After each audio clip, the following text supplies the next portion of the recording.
আজকে সানডে আর উইকেন্ডের শেষ দিন, তাই হাতে অনেক কাজ নিয়ে বেরিয়েছি। বিকেলবেলায় যেহেতু বেরিয়েছিলাম, তাই পুরো সূর্যাস্তের রোদ মুখে এসে পড়ছিল। চোখ বন্ধ করে আর কি ভিডিও করছিলাম, তাই একটু হাসি পাচ্ছিল। হ্যালো এভরিওয়ান, আমি ঋতু, আমার মিনি ব্লগে তোমাদেরকে ওয়েলকাম। তো বেরিয়ে আমরা প্রথমেই যে কাজটা করছিলাম, গাড়িতে গ্যাস ভরানো। হ্যাঁ, এখানে গাড়িতে গ্যাস ভরানোই বলা হয়, তেল ভরানোকে। আমি যখন ফার্স্ট ইউএসএ এসেছিলাম, তখন এই গ্যাস ভরানো কথাটা শুনে খুব হাসি পেত। এখন শুনে শুনে অনেক কিছুই অভ্যস্ত হয়ে গিয়েছি। যাই হোক, আমাদের সেকেন্ড কাজ ছিল মেডিসিন পিক আপ। তো মেডিসিন পিক আপ করতে যে দোকানটা আমরা গিয়েছিলাম, সিভিএস ফার্মাসি, সেটা মোটামুটি আমাদের বাড়ির কাছে, তাই সমস্ত ডক্টর প্রেসক্রাইব মেডিসিন সেই ফার্মাসিতেই অর্ডার হয়।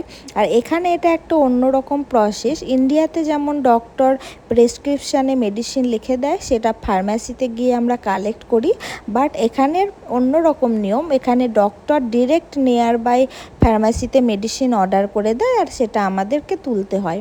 আর এইরকম ওভার কাউন্টার অনেক মেডিসিন পাওয়া যায়, যেগুলো সাইন সিমটম অনুযায়ী পড়ে পড়ে আর কি নিতে হয়। এই জন্য কোনো প্রেসক্রিপশান লাগে না। বাট যে কোনো অ্যান্টিবায়োটিক বা অন্য কোনো সিভিয়ার ডিজিজের জন্য মেডিসিন ডক্টর প্রেসক্রাইব করে ডিরেক্ট ফার্মাসিতে।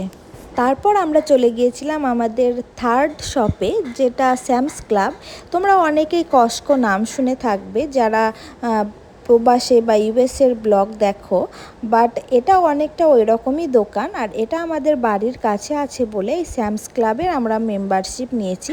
এখান থেকে যেগুলো অনেক বেশি পরিমাণে কম টাকায় পাওয়া যায়, বা কম ডলারে পাওয়া যায়, সেই জিনিসগুলো আমরা কিনি। যেমন জল, ডিম, ভেজিটেবল অয়েল, কুকিং অয়েল, এই সমস্তগুলো, সুগার, সল্ট, এগুলো।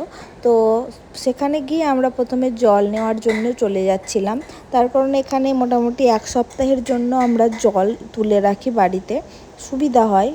তো এই যাওয়ার সময় এই সমস্ত জিনিসগুলো দেখছিলাম, অনেক আর কি কালেকশান এসছে এখানে। বাচ্চাদের অনেক সুন্দর সুন্দর কিউট কিউট ড্রেস দেখছিলাম বিক্রি হচ্ছিল। তো এটা একটা দেখছিলাম, খুব ভালো লাগছিল। যাই হোক, আমি নেব বলে ওটা নিইনি, তার কারণ সামনে সামার আসছে, আরও বেশি কালেকশান আসবে হয়তো। তো তারপর আমি এখানে চলে গিয়েছিলাম আলু নেওয়ার জন্য। আলু এখানে অনেক কম দামে পাওয়া যায়, তাই এখান থেকেই মোস্টলি আমরা আলু, পেঁয়াজ, এগুলো এই সব থেকেই নিই। তো তারপরে পাশেই দেখলাম এই সমস্ত কন্টেনারগুলো পাওয়া যাচ্ছে, আর খুব কিউট কিউট কন্টেনার। আর এটা আমি একটা নতুন জিনিস দেখলাম, মানে আলু রাখা, পেঁয়াজ রাখা ঝুড়ি টাইপ, বাট ওটার একটা কভার আছে সুন্দর, তো ওটা খুব ভালো লাগলো। তো আমার যেগুলো দরকার, যেমন ব্লুবেরি, বাট মাশরুম নেব বলে নিলাম না, তার কারণে এখন অনেক সবজি আছে ফ্রিজে, তাই সবজি আমি বেশি নিইনি।